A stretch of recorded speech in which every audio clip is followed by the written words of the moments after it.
मैं अपनी दोनों कजनों को बाइक पर बिठाकर दूसरे मामू के घर छोड़ने जा रहा था। उसके दोनों लीमू मेरे साथ टच हो रहे थे, जिससे मेरे अंदर को छूने लगा था। जब मैंने उसको दरवाजे पर अटारा तो उसकी नज़र सीधी मेरी उस जगह पर गई, तो फौरन से मैंने हाथ रख लिया, मगर फिर भी उसने वैसे भी देख लिया था, इसलिए मैं उनके सामने अंदर नहीं जा रहा था और फिर मैं वहां से चला गया। थोड़ी देर बाद उसने मुझे कॉल की और मुझसे बातों का मजा लेने के लिए पूछ रही थे कि पता नहीं आज तुम्हें क्या हो गया है, बताओ ना, क्यों नहीं आ रहे थे हर के अंदर। मेरी शैतान लजन उसी लोली बात नहीं, मैं सिर्फ जल्दी में था इसलिए अंदर नहीं आया, बस यही बात दी। अच्छा ठीक है, मगर तुम कल हमें लेने आ रहे हो ना? हाँ, मैंने तुम्हें कहा था कल शाम तक आ जाऊंगा। फिर हमें पहुंचाने के बाद उसी तरह हमारे घर भी नहीं आ गए।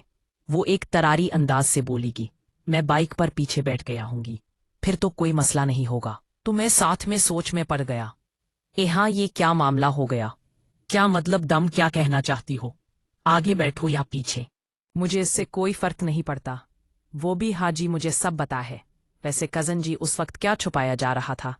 मैंने सोचा भी इतना बढ़ रही है तो मुझे भी इसकी बोलती बंद करने के लिए कुछ करना ही पड़ेगा। वो तो मेरी एक पर्सनल चीज थी, अच्छा हुआ मैंने उससे छिपा लिया, वरना अगर तुम देख लेती तो हो सकता है हफ्ते बर्थ में नींद ही ना आई। वो बोली ऐसा भी क्या था कि तुम्हें पास जिससे मेरी नींद ही उड़ जाई। अब मैं इतनी छोटी बच्ची भी नहीं हूं जो इतनी सी चीज से डर जाऊं। कजन जी बस दो करो, कभी तुम्हें वो चीज दिखाई ना पड़ जाए। अब को देखने ही पड़ेगी कि ऐसा क्या है तुम्हें पास। तो बस जी के कल मुलाकात होगी। ओके कजन जी, कल मिलते हैं। माल पर मेरी पहली बार चैटिंग नहीं हो रही थी, इससे पहले भी हो रही थी, लेकिन सिर्फ कजन की हैसियत से हाल अहवाल पूछ लिया या कोई काम हो तो उसके बारे में। मगर आज इस टाइप की बातें हो रही थी, वो पहली बार थी।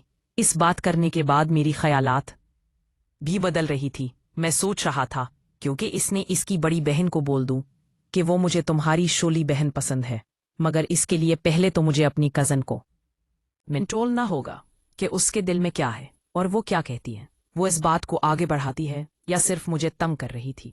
और दूसरी तरफ उसकी बड़ी बहन को भी मजीद पक्का करना था कि कहीं वो अपनी छोटी, इसलिए मैंने मुनासिब समझा कि 6 दिन इंतजार कर लिया जाए, और बेहतर भी यही था। अगले रोज 4 बजे के करीब मैं अपने घर से खाला के घर की तरफ रवाना हुआ। जाते वक्त मैंने इन्हीं फोन कर दिया था कि वो तैयार हो जाएं, मुझे इंतजार ना करना पड़े। जब मैं वहां पहुंचा तो वो तैयार बैठी थी। खाला ने मुझसे कहा, तुम कल भी जल्दी में चले गए थे, आज दो बैठो, कुछ खाली कर जाना।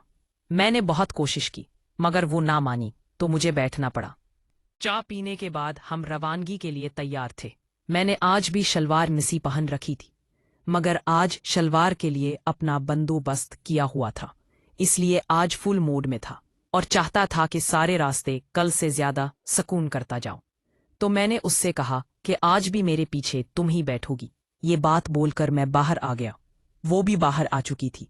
मैं अब उनके बैठने का इंतजार कर रहा था तो उसने मेरी तरफ देखा और थोड़ा मुस्कुराई और अपनी बड़ी बहन से कहा, से कम आके बैठ जाओ, जिहे पैसे बैठना है। यह कहकर उसने मेरी तरफ देखा जैसे मुझे चिढ़ा रही हो। उस वक्त मेरे गुस्से से बुरा हाल था, मैं तो बहुत कुछ सोच कर आया था। मैंने उसको गुस्से से देखा तो वो अपनी जुबान निकालकर मुझे चिढ़ाने लगी थी। मैंने अपना मुंह आगे की तरफ कर लिया और पेशे अमर कर नहीं देखा। खैर, मेरे पेशे उसकी बहन बैठ गई और उसके पेशे वो बैठ गई। मैं गुस्से में भरा हुआ बैठा था, इसलिए मुझे बिल्कुल भी सुकून नहीं आ रहा था।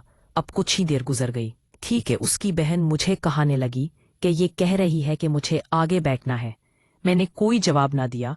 उसने फर्ज से कहा तो मैं बोला, उससे कहा हो कि चुप करके जहां बैठी है वहीं बैठी रहे। उसके बाद उसने 2-3 बार मजीद कोशिश की मगर मैं नहीं माना और हम लोग घर पहुंच गए। वहां पहुंचकर भी मैंने उसकी तरफ नहीं देखा था।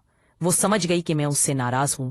घर के अंदर जाने के बाद मामी ने मुझे बैठा लिया। खाने का टाइम हो गया था। हम सब ने खाना खाया और उसके बाद मैं वापस बिहार जाने के लिए उठने लगा तो मामी ने पेशा बैठा, कहा जा रहे हो? मैंने कहा मामी घर जा रहा हूं। वो बोली टाइम बहुत हो गया है, अब घर जाने की क्या जरूरत है? मैंने कहा मामी जान 10 मिनट का तो रास्ता है और अभी इतनी देर भी नहीं होती है। लेकिन मामी नहीं मानी और कहने लगी, मैंने तुम्हारी अम्मी से बात कर ली है, रात को तुम हमारे तरफ ही रुकोगे। वैसे भी कल मुझे शहर दवाई लेने जाना है और कुछ खरीदारी भी करनी है, उसके बाद तुम अपने घर चले जाना। अब मैं कुछ नहीं कर सकता था। मेरा मूड बिल्कुल भी नहीं था कि मैं रात उनके तरफ रहूं, क्योंकि मेरा किस्सा अभी भी खत्म नहीं हुआ था, मगर अब मजबूरी थी। मगर वो मेरी तरफ अभी भी देख रही थी और उसका चेहरा उतरा हुआ लग रहा था। इब्ता उसकी बड़ी बहन मेरे रात रुकने का सुनकर कुछ ही देर टीवी देखने के लिए बाद में उसकी बहन से पूछा। आगे मुझे कहा सोना है, तो उसने बता जाता है कि बैठक में, तो मैं बैठक की तरफ पल पड़ा। मामी मुझे जाता हुआ देखा तो पूछा कहाँ जा रहे हैं। मैं बोला सोना जा रहा हूँ। मामी मेरी तरफ कुछ खराब सी लग रही थी। सोना टी को जाऊंगा, ये कहकर मैं बैठक में चला गया। मुझे बैठक में आए हुए 5 मिनट हो गए थे कि उसका मैसेज आया। आपको क्या हुआ है? मैंने कहा कुछ नहीं। कुछ तो हुआ है, तुम नाराज हो। मैं क्यों नाराज होने लगा तुमसे? वो बोली, अगर नाराज नहीं हो तुमसे बात क्यों नहीं करते? तो मैं बोला कर तो रहा हूँ। और कैसे करते हैं बात? उसने कहा, यार मैं तो सिर्फ मजाक किया था और तुम सच मुझ में ही सच समझ गए ही बैठे हो गए हो।